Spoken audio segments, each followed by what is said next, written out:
ಕೆಳ ನ್ಯಾಯಾಲಯಗಳಲ್ಲಿ ಕನ್ನಡದಲ್ಲಿ ತೀರ್ಪು ನೀಡುತ್ತಿರುವ ಕ್ರಮ ಅತ್ಯಂತ ಶ್ಲಾಘನೀಯ ಎಂದು ಬೆಂಗಳೂರು ಗ್ರಾಮಾಂತರ ಜಿಲ್ಲೆಯ ಪ್ರಧಾನ ಜಿಲ್ಲಾ ಮತ್ತು ಸೆಷನ್ಸ್ ನ್ಯಾಯಾಧೀಶ ಎಂಎಲ್ ರಘುನಾಥ್ ಹೇಳಿದರು. ದೊಡ್ಡಬಳ್ಳಾಪುರ ನಗರದ ಕೋರ್ಟ್ ಆವರಣದಲ್ಲಿ ತಾಲೂಕು ವಕೀಲರ ಸಂಘದ ವತಿಯಿಂದ ಆಯೋಜಿಸಿದ್ದ 68ನೇ ಕನ್ನಡ ರಾಜ್ಯೋತ್ಸವ ಹಾಗೂ ವಕೀಲರ ದಿನಾಚರಣೆ ಕಾರ್ಯಕ್ರಮ ಉದ್ಘಾಟಿಸಿ ಮಾತನಾಡಿದರು. ಹೌದು ಸ್ವಾಮಿ, ಎರಡು ಮುರಿದಾಕಿದ್ದೇನೆ, ನನಗೆ ಕೈ ಎತ್ತಕ್ಕಾಗಲ್ಲ, ದಯವಿಟ್ಟು ನನಗೆ ಪರಿಹಾರ ಕೊಡಿಸ್ಬೇಕು. ಜಡ್ಜ್ ಸಾಹೇಬ್ರು ಯೋಚನೆ ಮಾಡಿದ್ರು, ಅವ್ನ ಮುಖ ಎಲ್ಲ ನೋಡಿದ್ರು, ಜಡ್ಜ್ಗಳಿಗೆ ಅರ್ಥ ಆಗತ್ತೆ. Face is the index of mind ಅಂತ ನೋಡಿದ್ರೆ ಅರ್ಥ ಮಾಡ್ಕೊಂಡ್ರು. ಹೇಳ್ತಾರೆ ಇದು ಜೋಕ್ ಇದಿದೆ. ಅವಾಗ ಜಡ್ಜ್ ಸಾಹೇಬ್ರು ಕೇಳ್ತಾರೆ, ಏನಪ್ಪ ನಿನಗೆ ಪರಿಹಾರ ಕೊಡಿಸ್ತೀನಿ, ಎಷ್ಟು ಕೊಡಿಸ್ಬೇಕು? ಸ್ವಾಮಿ, ಬಲಗೈಗೆ 10 ಲಕ್ಷ, ಎಡಗೈಗೆ 10 ಲಕ್ಷ, 20 ಲಕ್ಷ ಕೊಡಿಸಿದ್ವಿ. ಆಯ್ತಪ್ಪ, ಕೊಡಿಸೋಣ. ಈಗ ನೀನು ಹೊಡೆದ್ನಲ್ಲ ಯಾವತ್ತು? ಸ್ವಾಮಿ, ನೆನ್ನೆ ಹೊಡೆದ. ಈ ಕೈ ಎತ್ತಕ್ಕಾಗಲ್ಲ, ಎಷ್ಟೆತ್ತಿ ಎತ್ತು ನೋಡೋಣ ಅಂದು. ಸ್ವಾಮಿ, ಇಷ್ಟೇ ಸ್ವಾಮಿ ಆಗೋದು. ಎಡಗೈ ಎತ್ತು ಸ್ವಾಮಿ, ಅದು ಇಷ್ಟೇ ಸ್ವಾಮಿ ಎತ್ತದು. ಸರಿ, 20 ಲಕ್ಷ ನಿನಗೆ ನಾನು ಕಾಂಪೆನ್ಸೇಷನ್ ಕೊಡಿಸ್ತೀನಿ, ಪರಿಹಾರನ. ಅವನು ಹೊಡೆದ್ನಲ್ಲ ನಿನ್ನೆ ದಿವಸ, ಅದಕ್ಕೆ ಮುಂಚೆ ನೀನು ಹೆಂಗೆ ಕೈ ಎತ್ತಾ ಇದ್ದೆ ಹೇಳಿ ನೋಡೋಣ. ಹೌದಾ ಸ್ವಾಮಿ? ಅದಕ್ಕೆ ಮುಂಚೆ ನಾ ಆಯ್ತು ಹೋಗಪ್ಪ ಮನೆಗೆ. ನೋಡಿ, ಇದು ಜಡ್ಜ್ಗಳಿಗೆ ಹೆಂಗೆ ಕಾಮನ್ ಸೆನ್ಸ್ ಇರುತ್ತೆ ಅನ್ನೋದು ಕೂಡ. ನಾವು ಕನ್ನಡ ಎಣ್ಣೆ ಓದ್ತಿರ್ಬೇಕಾದ್ರೆ ಒಂದು ಗಾದೆ ಇದೆ, ಅನ್ಯತಾ ಭಾವಿಸ್ಬಾರ್ದು. ಎಲ್ಲರೂ ವಕೀಲರು ಜಡ್ಜ್ ಇರೋದ್ರಿಂದ. ಅಪರಾಧಿಗೆ ಕಷ್ಟ, ಇದು ಕನ್ನಡದ ಗಾದೆ.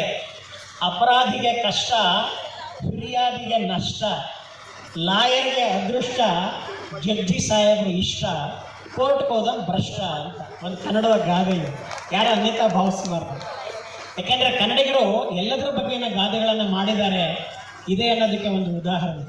ಸ್ನೇಹಿತರೆ, ದೊಡ್ಡಬಳ್ಳಾಪುರ ನಮ್ಮ ತಾಲೂಕು, ನಮ್ಮೂರು ಚಿಕ್ಕ ಹೆಜ್ಜೆ. ಈ ಒಂದು ನ್ಯಾಯಾಲಯಕ್ಕೂ ನಮಗೂ ಭಾಳ ನೇರ ಸಂಬಂಧ ಇದೆ. ಯಾಕಪ್ಪ ಅಂತ ಕೇಳಿದರೆ, ಟಿ ಸಿದ್ಲಿಂಗಯ್ಯನವ್ರ ಹೆಸರು ಹೇಳಿದ್ರಲ್ಲ, ಅವ್ರ ಸಂಬಂಧಿಕರು ನಾವು. ಅವರ ತಮ್ಮನ ಮಗಳನ್ನು, ಟಿ ಸಿ ಸಿದ್ಲಿಂಗಯ್ಯನವ್ರ ಮಗಳನ್ನು ನಮ್ಮ ಅಣ್ಣ ಮಂಜುನಾಥ್ ಅವರು ಮದುವೆ ಆಗಿದ್ದಾರೆ. ಹಾಗಾಗಿ ಟಿ ಸಿದ್ಲಿಂಗಯ್ಯನವ್ರು ನಮ್ಮ ಸಂಬಂಧಿಕರು. ಇದೇ ಕೋರ್ಟಲ್ಲಿ ಸೇವೆ ಮಾಡಿ ರಿಟೈರ್ಡ್ ಆಗಿದ್ದಾರೆ ನಮ್ಮ ಅಣ್ಣ ಎಸ್ ಚೆನ್ನಪ್ಪ. ಮತ್ತು ಇದೇ ಕೋರ್ಟಲ್ಲಿ ಇವತ್ತೇನು ತಾವು ವಕೀಲರ ಸಂಘ ಇದೆ, ತಾವೆಲ್ಲ ಹಿರಿಯರಿದ್ದೀರಿ. ಇಲ್ಲಿ ಈ ವಕೀಲರ ಸಂಘದಲ್ಲಿ ಜಂಟಿ ಕಾರ್ಯದರ್ಶಿಯಾಗಿರ್ತಕ್ಕಂಥ ಸಿ ವಿಜಯಕುಮಾರ್ ನಮ್ಮ ಅಣ್ಣನ ಮಗ ಅಂತ ಹೇಳಲಿಕ್ಕೆ ಅತ್ಯಂತ ಸಂತೋಷ ಆಗುತ್ತೆ. ಸ್ನೇಹಿತರೆ, ನಾವೆಲ್ಲ ಕನ್ನಡಿಗರು ಖುಷಿ ಪಡಬೇಕು. ಯಾಕೋತ್ರ ಇಡೀ 30 ರಾಜ್ಯಗಳಲ್ಲಿ ಚಿನ್ನ ಸಿಗುವ ರಾಜ್ಯ ಒಂದೇ, ಅದು ಕರ್ನಾಟಕ. ಚಿನ್ನ ಸಿಗೋದು ಒಂದೇ ರಾಜ್ಯದಲ್ಲಿ ಸರ್. KGF ಅಲ್ಲಿ ಸಿಗ್ತಾ ಇತ್ತು, KGF ಅಲ್ಲಿಲ್ಲ. ಹಟ್ಟಿ ಚಿನ್ನದ ಗಣಿ ಒಂದೇ ಒಂದು ಕಡೆ ಚಿನ್ನ ಸಿಗುತ್ತೆ. ಅದಕ್ಕೆ ಕರ್ನಾಟಕವನ್ನು ಚಿನ್ನದ ನಾಡು ಅಂತ ಕರೆದಿದೆ. ಘಮಘಮಿಸುವ ಕಾಫಿ, ಈ ಚಳಿಗಾಲದಲ್ಲಿ ಯಾರಿಗೆ ಬೇಡ ಕಾಫಿ? ಘಮಘಮಿಸುವ ಕಾಫಿಯನ್ನು ಕೊಟ್ಟಂಥ ರಾಜ್ಯ, ಕೊಡ್ತಿರುವ ರಾಜ್ಯ ನಮ್ಮ ಕರ್ನಾಟಕ.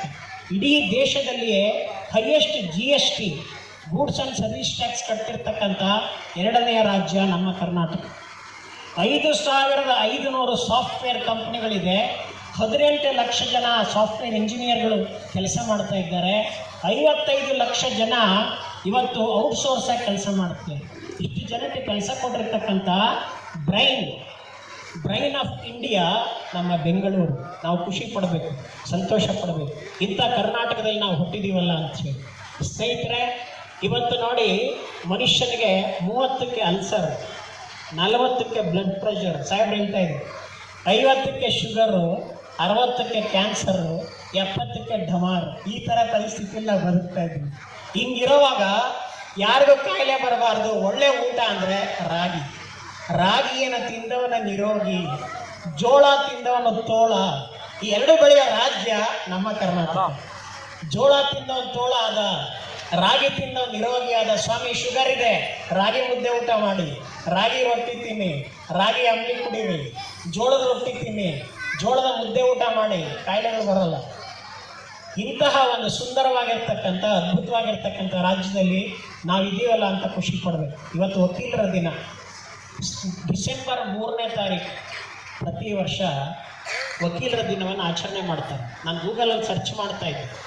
ನಮ್ಮ ದೇಶದ ಪ್ರಪ್ರಥಮ ರಾಷ್ಟ್ರಪತಿ ಡಾಕ್ಟರ್ ಬಾಬು ರಾಜೇಂದ್ರ ಪ್ರಸಾದ್ ಅವರ ಹೆಸರಿನಲ್ಲಿ ವಕೀಲರ ದಿನವನ್ನು ಆಚರಣೆ ಮಾಡ್ತಾ ಇದ್ದಾರೆ, ಡಿಸೆಂಬರ್ 3ನೇ ತಾರೀಕು. ಇವತ್ತು ಇಲ್ಲಿ ನಮ್ಮ ದೊಡ್ಡಬಳ್ಳಾಪುರದಲ್ಲಿ ಇವತ್ತು ನಮ್ಮ ವಕೀಲರ ದಿನವನ್ನು ಆಚರಣೆ ಮಾಡ್ತಾ ಇದ್ದೀವಿ.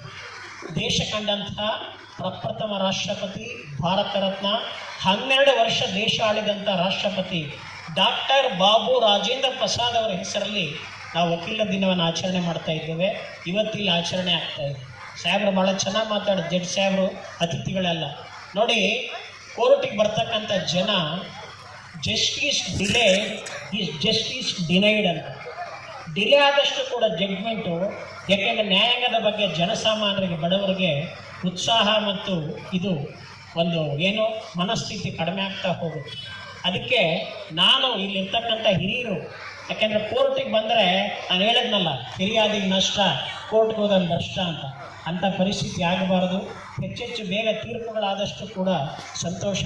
ನಮ್ಮ ದೇಶದ ನ್ಯಾಯಾಂಗ ವ್ಯವಸ್ಥೆನೇ ನಿಧಾನ ಅಂತಕ್ಕಂಥ ಒಂದು ಮಾತು ಪಬ್ಲಿಕ್ಕಲ್ಲಿ, ಯಾಕೆಂದ್ರೆ ನಾವು ಕೂಡ ಕೇಳ್ತಾ ಇರ್ತೇವೆ ಅಂತಕ್ಕಂಥ ಮಾತು. ಸ್ನೇಹಿತರೆ, ಇವತ್ತು 68ನೇ ಕನ್ನಡ ರಾಜ್ಯೋತ್ಸವ ಅದ್ಭುತವಾಗಿದೆ.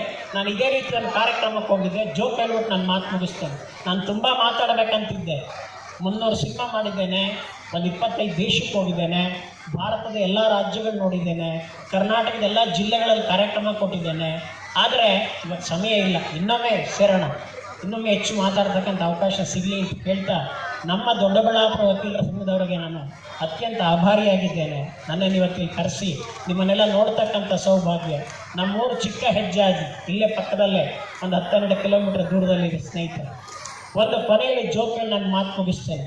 ಇದೇ ಥರ ಒಂದು ಕಾರ್ಯಕ್ರಮಕ್ಕೆ ಹೋಗಿದ್ದೆ. ನಾನು ಎಷ್ಟೊತ್ತು ಮಾತಾಡಬೇಕು ಅಂತ ಕೇಳಿದೆ. ಜಡ್ಜ್ ಸಾಹೇಬ್ ಹೇಳಿದ್ರು, ನೀವು ಎಷ್ಟೋ ಥರ ಮಾತಾಡ್ರಿ, 9 ಗಂಟೆ ಮೇಲೆ ಲೈಟ್ ಆಫ್ ಮಾಡ್ತೀವಿ, ಆಮೇಲೆ ನೀವು ಎಷ್ಟೋ ಥರ ಮಾತಾಡ್ಕೊಡ್ರಿ, ಪರವಾಗಿಲ್ಲ. ಆಮೇಲೆ ಕೊನೆಯಲ್ಲಿಂದ ಜೋಕ್ ನೋಡಿ, ಇದೇ ಥರ ಮಾತಾಡ್ತಾ ಇರ್ಬೇಕಾದ್ರೆ ಒಬ್ಬರು ಗನ್ಮ್ಯಾನ್ ಬಂದ್ಬಿಟ್ರು ಸ್ಟೇಜ್ ಹತ್ರ. ಗನ್ ತೋರಿಸಿದ್ರು. ಭಯ ಆಯಿತು ನನಗೆ. ಯಾಕೆ ಸ್ವಾಮಿ ಗನ್ ತೋರಿಸ್ತಾ ಇದ್ದೀರಿ? ನೀವು ಡಾಕ್ಟರ್ ಚಿಕ್ಕಜ್ಜಾಜಿ ಮಹಾದೇವ್ ಅಲ್ವಾ? ಹೌದಪ್ಪ. ಪ್ರೊಫೆಸರ್ ಆಗಿದ್ದೀರಲ್ವಾ? ಹೌದಪ್ಪ. 300 ಸಿನಿಮಾ ಮಾಡಿದ್ದೀರಲ್ವಾ? ಹೌದಪ್ಪ. ನೋಡಿ, ನೀವು ಭಾಷಣ ಮಾಡಿ, ನಾನು ನಿಮ್ಮನ್ನೇನು ಮಾಡಲ್ಲ. ಮತ್ತು ಯಾಕೆ ನನ್ನ ಕಡೆಗೆ ಕೆಕ್ಕರಿಸಿ ನಡ್ಕೊತಿದ್ಯಾ, ಕೋವಿ ಮೇಲೆತ್ತಾ ಇದೆಯಾ? ನಾನು ಆಗ್ಲಿಂದ ಒಬ್ಬರನ್ನ ಹುಡುಕ್ತಾ ಇದ್ದೀನಿ. ಯಾರನ್ನ? ನಿಮ್ಮನ್ನ ಈ ಕಾರ್ಯಕ್ರಮ ಕರ್ಕೊಂಬಂದಿದ್ದಾರಲ್ಲ, ಅವ್ರನ್ನ ಹುಡುಕ್ತಾ ಇದ್ದೀನಿ ನಾನು. ಸ್ನೇಹಿತರೆ,